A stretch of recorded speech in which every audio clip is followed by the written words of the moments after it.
Robyn. Welcome to mypinkstamper.com. I'm so happy that you're here with me today. I am going to be spotlighting the All Good Things stamp set from the Stampin' Up! Annual Catalog 2018-2019 Annual Catalog. And I'm also going to be sharing with you how to use our Spectrum Stampin' pads. So these come uninked, and I'm going to show you how you can make a rainbow with your stamp and your stamp sets and any stamp that you want to use. And I'm just rambling on, so we'll go ahead and jump right in and get started. All right, here's a close-up view of the All Good Things stamp set, and I'm going to make a quick and simple card using this stamp set. I'm only using one stamp. I'm using this one right here, which is one stamp together. It's right here. And I'm going to be using that with our Rainbow Spectrum ink pad. And I will have the colors of the re-inkers that I used at the very end of this video and also in the description of this video. So all I've done is taken our Stampin' re-inkers and I've re-inked, put one ink in each different slot like this. So these are more fall colors that I used with this one.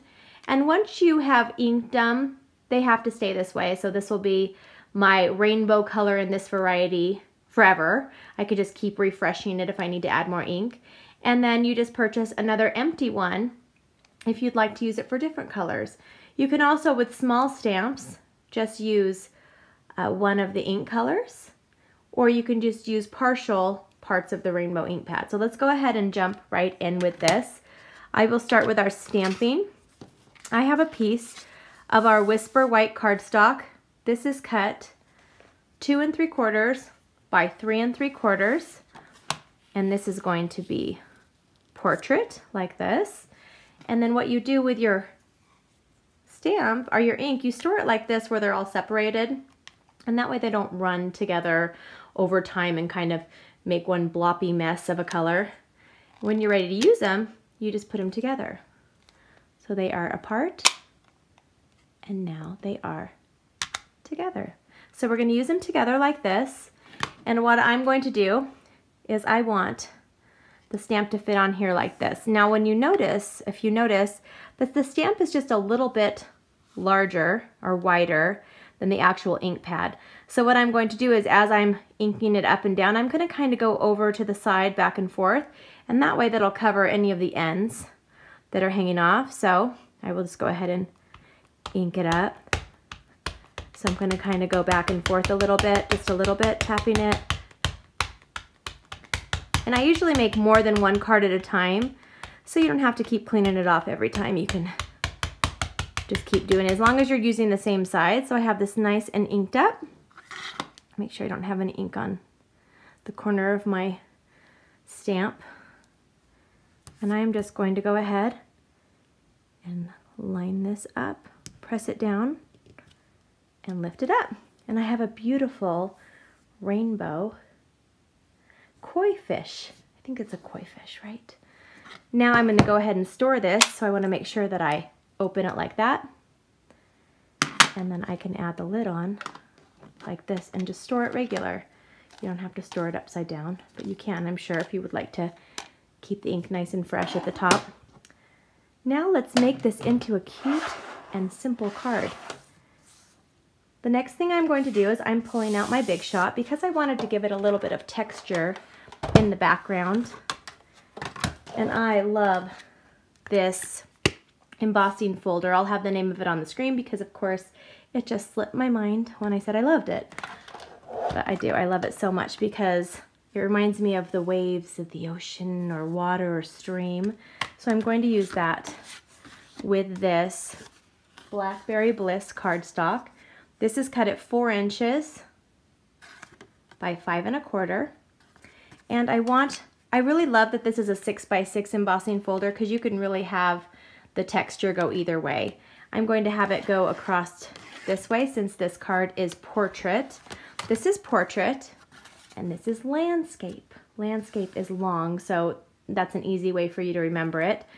It's long, long, and portrait is up like this, like a portrait.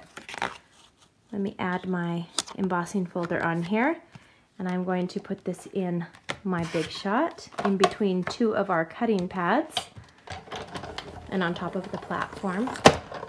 So now I can just set this aside. Now when I open this, this gives me nice wavy texture. You can see that's so beautiful. Set this aside, and now I can easily put this card together. So for the base of my card, I have a piece of our old olive cardstock. This is cut at 5.5 by 8.5 inches. And I'm just going to fold this over like this. Now I'm going to take some of our snail adhesive that I have right here, and I'm going to add this on all 4 sides. Since I have dry embossed this, I want it to lie flat on my card base. So I'm going to make sure I have adhesive on all 4 sides, and then I put a little bit in the middle as well. And I will just add this right on here. It kind of gets tricky because it's a little wavy. I want to make sure that it stays straight. I'm in a really weird angle. I don't know if I cut this at the right size. Just don't know, but it's gonna look great. Okay, perfect. I did cut it at the right size. All right, so I have this here, and now what I'm going to do is take this piece of pumpkin pie. So I've pulled colors that are in the Spectrum ink pad. I have Old Olive in there, I have Blackberry Bliss, I have pumpkin pie, and then I also have, I believe, Night of Navy and Crushed Curry in there as well. I'll have the links to those at the end of the video.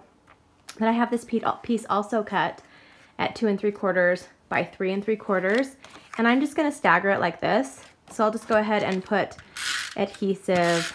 Doesn't matter if I put it all over the whole thing. I'm going to go ahead and just stick that on there like that.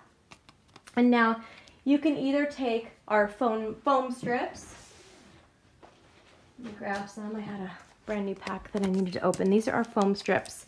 These are great for shaker cards, but they're also great when you just have a very large area that just needs a big strip of dimension. So we also have our dimensionals.